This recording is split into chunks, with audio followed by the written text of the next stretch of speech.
Initiative. Yan ang panawagan ni Senator Amy Marcos sa ikalawang pagdinig ng Senado sa isyu ng umano'y bayaran ng pirma para... Bakit naman ganyan ang background mo? Para ka namang investigador eh. Politika sinasabi mo, may police line dyan. amyendahan ang konstitusyon. Marami ang lumutang na testigo at ang iba binayaran pa raw ng isang party list para magpa-signature campaign. Live mula sa Davao City, nasa frontline ng balitang yan si Rainiel Pawid. Yan. Nababanggit ang party list, PBA party list. Eh, sino ba sa PBA party list? Di ba si Mix Nograles? Sikat ka na. Mix, bakit na nahimik ka ata? Ha? Sayang. Ha? Nanahimik ka. Ano, may inaantay ka bang ano? Hindi, nagtatanong lang po. Ano inaantay mo? Dati kaingay mo, ngayon tahimik ka. Ano inaantay? Tatanong lang ha? Kasi nabanggit ka dito. Antayin naming sumagot ka kasi ikaw po. Tama po ang sinasabi ni Pulong. Dahil dito sa lumalabas ng investigasyon, dawit ka. Rainiel, Jiggy, mas maraming testigo nga ang dumalo sa ikalawang pagdinig ng Senado para sa umano'y bayaran ng pirma. Saglit, may nabasa ako dito. Sabi ni Winston Santos, may nadidepress na ba kay Tatay Duterte? Ay, saku, dopres. Balita ko, nagkakagulo na eh. Nagwawala na nga daw. Yung dating... Nagwawala na raw. Bakit bumaba ang tono ni Romualdez? Mukhang umiyak na si Tamba sa statement niya. Di ba? Eh, wala. Nagkagulo-gulo sila doon. Para sa People's Initiative dito sa Davao City, karamihan sa kanila, iisa lang ang sinabi. Bayaran para kumalap ng pirma at pinangakuan ng ayuda para naman sa kanilang mismong pirma. Nako. Hindi napigilan ng maulang panahon sa Davao City ang pagpapatuloy ng public hearing ng Senate Committee on Electoral Reforms and People's Participation kaugnay sa bayaran umano kapalit ng pirma para sa People's Initiative. Kumpara sa iilang testigo nitong Martes, mas marami at puro taga Mindanao ang humarap na witness sa hearing kanina. Unang sumalang ang mga taga Davao del Norte sa pangunguna mismo ni Governor Edwin Jubahib na umattend via Zoom dahil sa matinding baha sa kanilang probinsya. Dito niya ipinakita ang mga form na pinakalat daw sa kada barangay. Pero wala raw kamalay-malay ang mga residenteng pumirma dahil pinangakuan lang sila ng ayuda na hindi naman daw nila natanggap. Kita mo yan. Napakabastos. Illegal na yung ginawa. Hindi pa tinupad yung pangako. Kasi pinapapirma sila at may matatanggap na ayuda. Doon pa lang bawal na. Pero hindi rin naman tinupad yung pangako. Ito po, sasabihin ko sa inyo. Mag-iingat kayo sa politiko na puro sabi lang. Karamihan ng sasabihin niyang pangako, sablay yan. Maniwala kayo. Anong nangyari dun sa... Hindi raw magkakaroon dito ng EDCA. May EDCA. Anong nangyari sa bigas? Mataas pa rin. Madala na po kayo doon sa mga politiko ninyo na hanggang pangako lang. Walang binatbat yung mga yan. Pangangakuan ka lang yan. Parang lalaking babaero yan. Puro lang pangako yan. Naku, huwag kayong papagoyo sa mga yan. Kaya nga tinuturuan po natin ang bawat isa. Hihingin ninyo ang resibo. Pag may pinangako, tatanungin nyo sa politikong yon, nagawa nyo na ba? Pag may pinopromote yung vlogger at sinasabi, eto pangako, nagawa na ba? Hindi pwedeng puro pangako. Dapat may resibo. May ebidensya. Huwag kayong maniniwala sa vlogger na walang ipapakitang ebidensya. Kasi mabubudol na naman kayo. Ayan, illegal na, hindi pa naibigay. Alam mo, sinasabi, tinatakpan para hindi makita. Kala ayuda lang yung pinipirmahan. Matitindi itong mga to. Dito po sinasabi na lahat na mag-sign dito, sila din po ang mga beneficiary sa mga AICS program from DSWD or Duly Tupad program. Kaparehong signature gathering din ang nangyari sa Davao City. Sa barangay Agdao, binayaran pa raw ang ilang kawani ng barangay kapalit ng 250 na pirma. Pinondohan umano ito ng Puwersa ng Bayaning Atleta o PBA party list ni Congresswoman Migs Nograles. Yan, Bayaning Atleta pa ha. Ito PBA na party list na ito, parang nagtatago sa mga PBA players ang dating, no? bayaning atleta. Nako, Migs Nograles, sagutin mo yan. At Aimee, huwag niyong tantanan niya mga yan kasi pagka yan ay hindi matatanggal, pag yan ay hindi masususpinde, o pag yan ay hindi makakasuhan, sabi, wala kayo. Wala din kayo. Puro lip service yan. Puro lang kayo grandstanding. Dapat may mangyari dyan. Huwag puro investigasyon. Nasasayang ang oras ng taong bayan. Nasasayang oras nyo na nabayaran ng tao. Siyempre, bayad ang oras ng mga ating mga politiko, di ba? Oh, so dapat idiin nyo dyan si Migs Nograles. Ayan o. Kayo na naglabas mismo ng ebidensya eh. Wag lang puro labas. Wag lang puro, baka mamaya nagkwentuhan kayo, di sana nagpunta na lang kayo sa bar, uminom na lang kayo. Kung kwentuhan lang kalalabasan yan. Migs Nograles, napakatahimik mo ngayon. Dati napakaingay mo. Nung may iniimbestigahan sa SMNI, asang ka na ngayon. Antayin namin sagot mo, Migs Nograles, ha? Huwag ka magtago dyan. Ha? Sagutin mo rin yan, ha? Yung tapang mo noon sa SMNI, sana malabas mo sa pagsagot dito. Sa paratang sa'yo, ikaw raw ay kasama dyan. Yes. Bakit nagkaganito? Pabigla-bigla ang mga papel na to. Kaya nga, kinonfiscate ko dahil hindi talaga ito nagadaan sa insaktong proseso. Biktima man lang din yung mga trabahante ko sa barangay, ma'am, compensated with 4,000 pesos. Ang isa sa mga coordinator ng PBA Party List namigay pa raw ng stub kapalit ng pirma. Ito, may sinasabi dito si Winston Santos. Sagutin ko lang po. Si Sandro may mukha pa kayang iharap sa mga Pilipino, coach. Puro kahiyan lang ang ginawa ng parents at tito niya, Coach Oli. Wala nga yan eh. Hindi nga nagsasalita. Takot nga yan eh. Talong-talo ni Pulong. Si Pulong, nung inapi yung tatay at yung kapatid, nagsalita. Iyan naman si Sandro, wala. Sus, wala. Spoiled yan. Tahimik nga sa nangyayari ngayon, no? Ano sasabihin yan? Aminado siyang walang masyadong alam sa hawak na forms dahil napag-utusan lang daw siyang mangalap ng pirma kapalit ng pangakong ayuda ng DSWD. Pag once nakapirma yung tao, bigyan ko daw ng ganito po, AX. And then, first time ko nakarinig ng AX kasi more on ayuda, ganun man ang Ayuda. Yes. And then that's why, ang sabi ko sa mga napag-utusan ko po, na sabihin mo na lang na assistance. Pinintindi mo sa kanila na People's Initiative, hindi? Ang sabi ko lang po is may baguhin lang sa saligang batas. Kasi yun lang ang sabi sa akin po. Sinusubukan pang kunin ng News 5 ang panig ni PBA Party List Representative Nograles. Pero sabi ng COMELEC, pwede namang bawiin na ang mga pirma. Pag may mag-recall, sir, hihingan namin ng affidavit just to make sure na nire-recall na niya yung signature niya. Sa isang pahayag naman, binatikos ni House Majority Leader Manix Dalipe ang pagdinig ng Senado sa Davao. Teka muna, bago tayo mapunta dyan sa pagbatikos ng pagdinig. Alam mo, isa sa problemang nangyari dyan, pinas forward nila yung pagpapapirma. They cut corners. Kumbaga, nag-shortcut sila, pirmahan nyo na yan. Sige, bibigyan kayo ayuda, ganyan. Binilisan, in short. Ngayon, sasabihin ng COMELEC, pwede nyo nang bawiin kung sa tingin ninyo mali yung inyong pag-aakala sa pagpirma. Ang problema po doon, pinahihirapan sila. Isipin mo, kadali nilang nagawa yung pirma, pero pag babawiin mo yung pirma, kailangan pa ng affidavit. Alam nyo, hindi po madali yan sa ordinaryong Pilipino. Kahit ako po weakness ko yan. Hindi ko talaga type na naglalakad ng papel.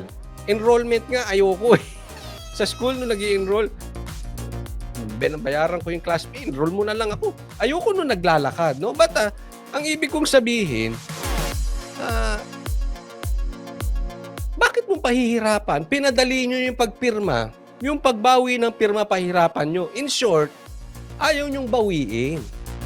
Dapat dyan, gawan nyo ng paraan. Ako, masasuggest ko dyan, halimbawa, sa isang distrito, isang affidavit lang ang isasubmit. Lahat ng pumirma, eto, ayan, ayaw namin dyan. Eto, pirma namin. Pipirmahan na lang namin. Ayaw namin. Binabawi na namin yung pirma. Submit, isa lang. Tapos ang istorya. Sa katunayan, hindi na nga dapat kailangan papirma kung ako lang Dapat, dahil meron ng ganyan, COMELEC, ihinto nyo na yung ginagawa ninyo. Ihinto nyo na yung bilang andyan. Tama na yan. Tapos na yan. Re-recall na niya yung signature niya. Sa isang pahayag, Tama, sabi dito, magastos din yan. Oo nga eh. Siyempre, mga ordinaryong Pilipino yan. Yan nga ang instruction sa kanila, ang kuhanan ng pirma, yung mga class DNE. Papupuntahin mo ron. Siyempre, di ba? Hassle, may mga trabaho yan. Mamamasahe. O, parang pinasabi nila, wag nyo nang bawiin, okay na yan. Galawang magnanakaw ata yung... naman binatikos ni House Majority Leader Manix Dalipe ang pagdinig ng Senado sa Davao City. Ipinatigil naman na raw kasi ng COMELEC ang lahat ng proceedings ng People's Initiative kaya wala nang saysay ang pagdinig ng Senado. Mukhang hindi na rin daw interesado ang ibang senador sa pagdinig, lalo't bigo raw si Senator Amy Marcos na siyang chairman ng komite na patunayan ang sinasabing bayaran sa pangangalap ng pirma. Nako, patayin. Teka muna, paano bigo sa pagpaano? Ito ang gusto nito mga nasa kamera, ihinto na yung investigasyon ng Senado. Kasi bigo naman daw si Amy patunayan. Okay? Alam nyo, naglalabasan yung mga ganitong style. Ha? Para sa akin, hindi pwedeng ihinto na lang yan basta. Yes, ihinto na yung PI, pero yung investigasyon, huwag nyong ihinto. Bakit? Kailangang may makasuhan dyan. Kasi uulit-ulitin yan. Pag hininto nyo ngayon, yan nga yung sinabi ni Attorney Vic, hindi tayo sigurado. Suspended lang yan. Paano kung ibalik nila isang buwan after? O di meron na naman. Kaya wag po kayong maniniwala dyan na dapat ihinto. Dapat may makasuhan dyan. Dapat ituloy ang investigasyon. Hindi pwedeng lagi silang testing the waters. Yan po ang problema sa mga yan eh. Yan po ang sinasabi na sa try nila, pag nakalusot, lulusot. No, yan ang mga prinsipyo ng mga taong hindi naaayon. Anong prinsipyo niya? Kung lulusot, lulusot. Baka naman makalusot lang. Pag nakalusot, di okay. Pag hindi nakalusot, itigil na yung investigasyon. Hindi po ganun. Ha? Tandaan ninyo, yung pagputok, yung speech ni Tatay Digong sa Davao, ang may dahilan yan yung PI. The last time na nakausap namin siya at lumabas naman sa interview, hindi siya magsasalita until may compelling reason. At alam namin yung sasabihin niya. At yan na nga, nasabi na niya. Why? Kasi ang tigas ng ulo ninyo eh. Tinatry nyo pa rin. Napilitan tuloy magsalita si Tatay Digong. Paano? Tingnan nyo, nayanig si BBM at si Tamba sa speech ni Tatay Digong. Pero sisiguraduhin ko sa inyo, yung PI na yan, dire-diretso yan sa COMELEC kung hindi nagsalita ng mabigat si Tatay Digong sa Davao. Ano yan? Kailangan na lang laging may ganun? Hindi ba dapat gawin nyo na lang ng tama? Hindi kayo dapat nagpapalusot? Hindi yung kung lulusot, palulusutin nyo. Hindi ganun dapat ang gobyerno. Hindi dapat ganun. Pagka mali, mali. Don't cut corners. Yan ang problema sa inyo. Paano kung walang Tatay Digong? Sa kangkungan tayo pupulutin lahat? Palulusutan at palulusutan? Nayanig lang to kaya hininto eh. Ito po correct, dapat may managot. Dapat may managot dyan. Hindi pwedeng Kaya nga ako dapat tinuloy yung sa SMNI na Dapat dinimanda rin nila eh. Kasi hindi pwedeng lagi ka lang magpapakulong. Uulitin yan sa ibang mainstream media, sa ibang media personalities. Dapat kinakasuhan. Nang sa ganun, hindi na uulitin ng kamera. Alam nyo, may lumabas patungkol dito sa usapin kay Gringo Honasan na may speech siya na dapat magkasundo-sundo. Pag-usapan na lang natin, let's work together. Mag-usap-usap daw dun si PRRD, si BBM, si ERAP, si Gloria. The idea was okay, was good. Actually, it was good, no? Kaya lang, sa tingin ko, posibleng hindi pumayag si Tatay Digong Dong. Opinyon ko lang naman Kasi maganda yung idea na magkasundo-sundo na lang tayo mga Pilipino, kayo mga politiko, mga dating presidente, para makapag-concentrate sa trabaho ang mga politiko. Sa ikaangat ng bayan natin, itigil na ang bangayan. Maganda po yun. Pero kung ang kapalit nito, ihinto ang bangayan at kami ay pipikit na lang sa gusto nyong mangyari para lang sabihin na makapagtrabaho, lokohan po yan. I think hindi papayag si Tatay Digong ng ganyan. Okay ang compromises. Ang compromises ay depende yan sa mga pwede. Halimbawa, sige, pag-usapan natin yung patungkol sa budget. Yan, mga ganyan. Diba? Pero kung sasabihin ninyo na puro yan budget patungkol sa travel budget, hindi pa pwede yan. Anong ibig kong sabihin? Hindi po pwede yung gusto ninyo na hindi maganda tapos doon tayo magkakasundo. Hindi pagkakasunduan yan. Yan po ay pagpikit ng mata namin para sa gusto nyo lang mangyari. Hindi po yan ikahaganda ng bansa. Halimbawa, yung PI na yan. Magkasundo tayo, sige, payagan na yan. Kalokohan yun. Hindi pagkakasundo yun. Mali po yun yung sabi nyo, itigil na yung bangayan. Kaya ako naiinis ako doon sa mga vloggers kasi hindi sila makasawsaw Nasasabihin, nakinabang ba kayo dito sa bangayan na ito? Teka muna. Bago ka magkomento ng ganyan, artista vlogger ka, o kaya yung iba nawala nga. Tapos magkokomentaryo ka ng ganyan. O kaya BBM vlogger ka. O kaya Dilawan vlogger ka. Kasi gusto mo matuloy yung PI. Hindi po tama yun. Mali yung take nyo doon.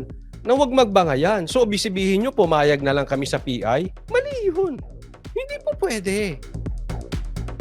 Tanungin ko kayo, kung hindi nagsalita si Tatay Digong Dong, ihihinto ba yung PI na yan? Huwag tayong maglokohan. Ang gusto nyo kasi, manahimik kami, huwag na magbangayan. Akala nyo nag-iingay kami dahil walang kwenta. Gusto nyo palitan ng parliamentary ito. Itong bansa natin. Gusto nyo ng PI pero bayaran? Lantarang panloloko yan. Tapos ang gusto nyo, wag magbangayan? Loko-loko pala itong mga ito. Kayo lang makikinabang dyan. Dahil yung bata ninyo tinatamaan. Yung mga swapang sa kapangyarihan tinatamaan. Na kinakampihan ninyo. Huwag kayong magano.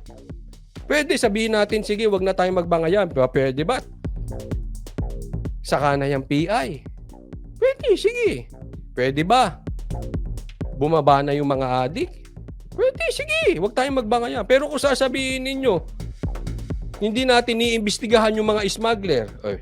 Tama ba yun na huwag magbangayan? Loko-loko pala kayo. Ilang beses niyong sinabi na your days are numbered dyan sa smuggling na yan. May iniimbestigahan ba?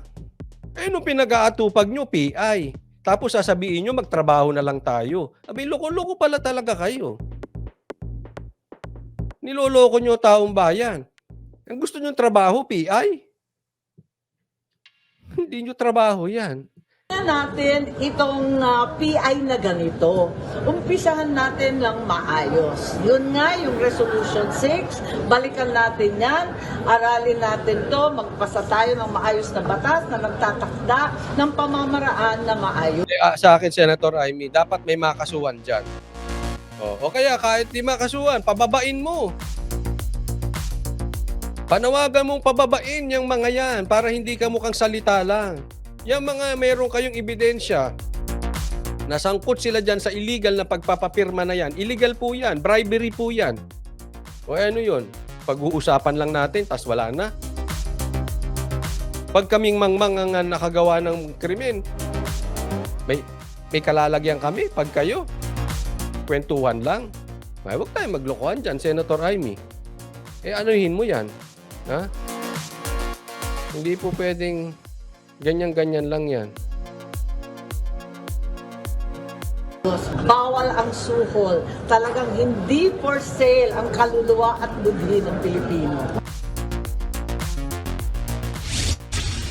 Jiggy, bukod nga doon sa 4,000 to 6,000 na alok doon sa ilang residente kapalit ng kanilang pirma, may mga umamin din na umabot pa sa 10,000 yung naging offer sa kanila kapalit nga nung paglagda doon sa PIO, People's Initiative 4. Grabe no, ang laki no. Merong umabot ng 10,000. Halatang desperado mga animal.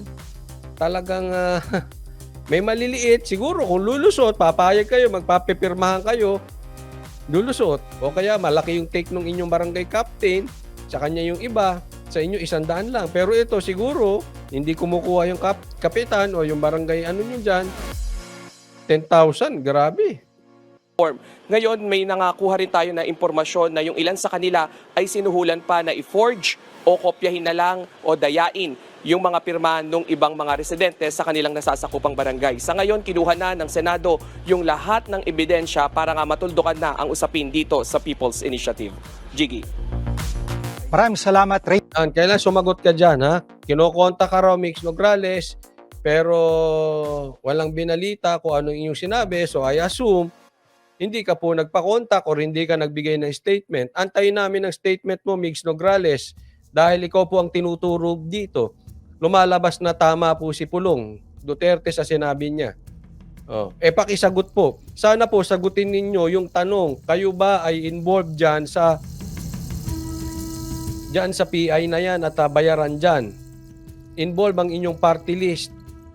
Sagutin nyo ng diretso yung inyong involvement. Huwag po yung sasagot kayo ng balang-balang, gagaya kayo sa presidente nating bangag di umano, na sasabihin tinatanong kung siya ay bangag nga, ang sagot niya ay gumagamit si PRRD ng fentanyl. Ano ba yun? Napakalayo naman ang sagot. O kaya tatanungin, si Migs Nograles, ano ang papakawalan? Meron daw 51 billion si Pulong. Huwag ganoon. Sagutin ninyo, kayo ba ay involved o hindi? Diyan sa bayaran, diyan sa Davao ng bribery, pagbili ng pirma. Illegal po yan. So pakisagot lang. Involved ka? Paliwanag. O hindi ka involved? Bakit ka hindi involved? Pakipaliwanag. Yun lang po kailangan namin. Diretsong tanong, diretsong sagot. Huwag po natin ipipiloso po gaya ng presidente ninyo na ang sagot ay fentanyl. Ang layo ng sagot. Huwag pong ganon. Kasi po yun, lalabas kayong bangag. Dahil niligaw ninyo ang tanong. Kadali namang sabihin, bangag ka ba? Hindi. Oo, hindi lang. Huwag nyo na sagutin ng fentanyl, ha? Pagliligaw lang po yan.